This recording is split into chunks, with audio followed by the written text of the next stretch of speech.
This chart contrasts the macroeconomic promise of AI against its immediate human toll.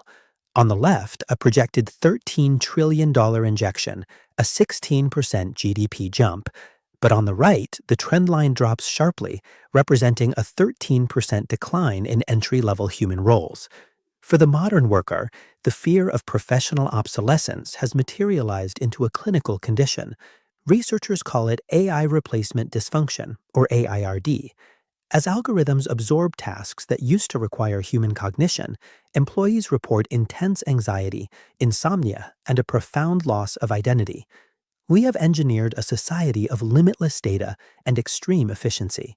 Yet the individuals navigating these forests of glass and steel are experiencing record highs in workplace burnout, with over 65% reporting active damage to their mental health.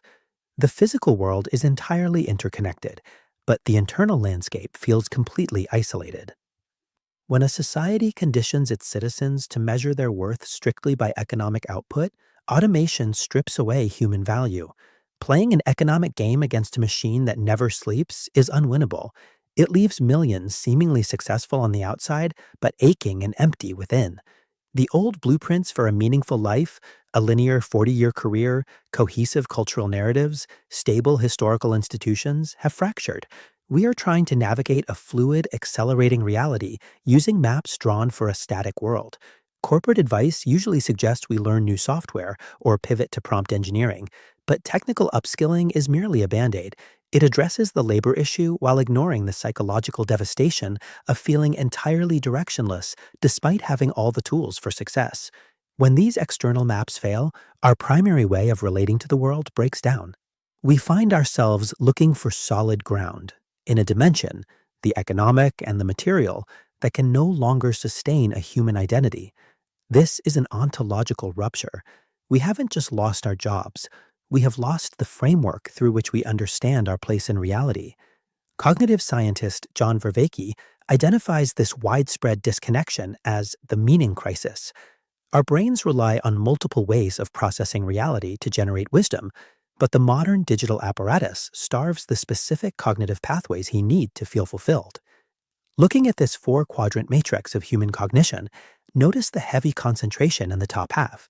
These are propositional and procedural knowing, our ability to memorize facts and execute technical skills. Our schools and corporations heavily reward these exact functions. But look at the bottom half.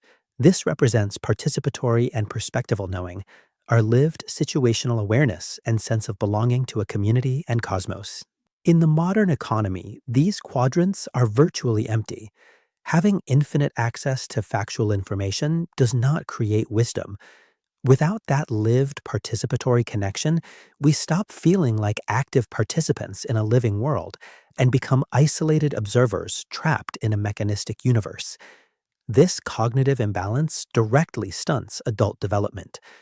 Harvard psychologist Robert Keeban mapped how adults construct meaning, identifying a primary stage called the socialized mind. In this state, a person's identity is entirely defined by the expectations of their relationships, affiliations, and culture.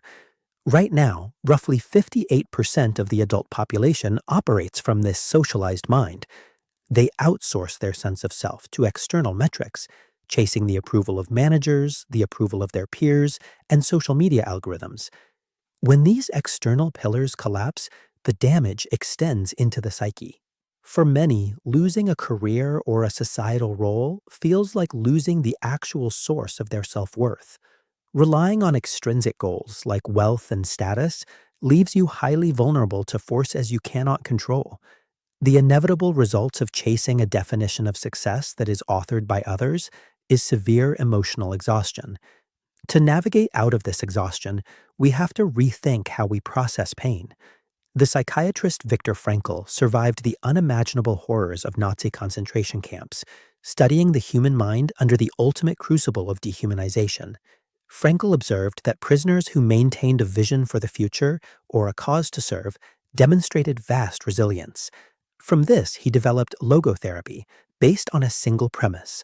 Meaning is not found in what we demand from life. It is found in how we choose to respond to what life demands of us.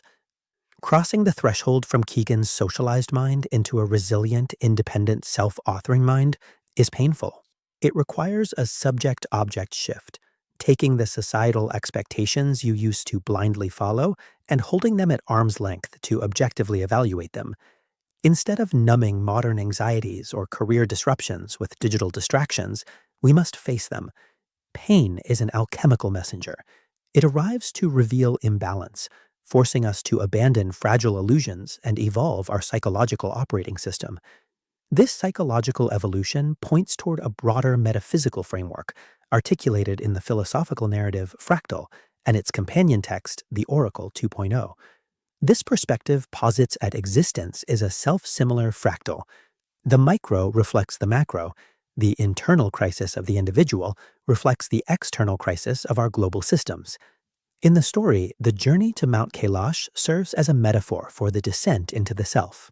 Every modern crisis is a threshold, a dark chamber where the individual must confront their shadow, the anxious part of the ego that desperately tries to conquer time and escape impermanence. Moving through this threshold requires a departure from the ego's usual tactics. Instead of treating the mind as a weapon to conquer the world, we begin to observe it as a mirror. When you identify entirely with your racing thoughts and fears of job loss, you become a prisoner of the fractal. True purpose only emerges when we move past the desire for control and seek a deeper internal alignment. To translate this philosophy into reality, we can use a framework called the Purpose Compass. This is a tool to systematically dismantle the false obligations we inherit from society and cultivate the daily practices necessary to anchor a self-transforming mind. The first step is an audit of your motivations. You have to clearly separate intrinsic human needs, like deep relationships, mastery, and community contribution, from manufactured extrinsic desires, like digital clout and wealth accumulation. Next, we apply the lessons of logotherapy. You take the specific suffering you have endured and intentionally transform those wounds into acts of service. True significance takes root when you decide to protect others from the darkness you once had to navigate alone. To transcend the meaning crisis, we must stop forcefully demanding answers from the universe. Instead, we trade the anxious question, "What do I want from life?" for a posture of quiet listening. When we align ourselves with this deeper pattern of responsibility and presence, the crisis of meaning dissolves. We become a receptive portal, asking instead, "What is life trying to express through me?"